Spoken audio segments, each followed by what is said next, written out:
Okay, it is Sunday morning. Normally in this lane with this car, anything below a 4.65 is quick. So let's see if I got a little George Russell in me quick on one lap. 3, 2, 1, go. I'm gonna see if I can get under a 4.65.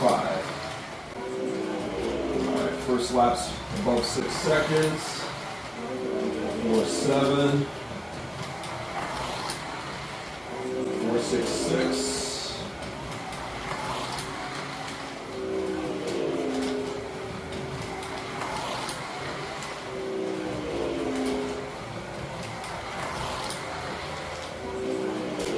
Uh-oh, that's quick.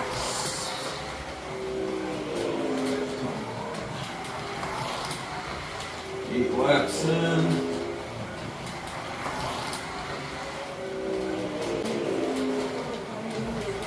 All right, so my quickest lap was 4.605. 4.605. But that's not the crazy part.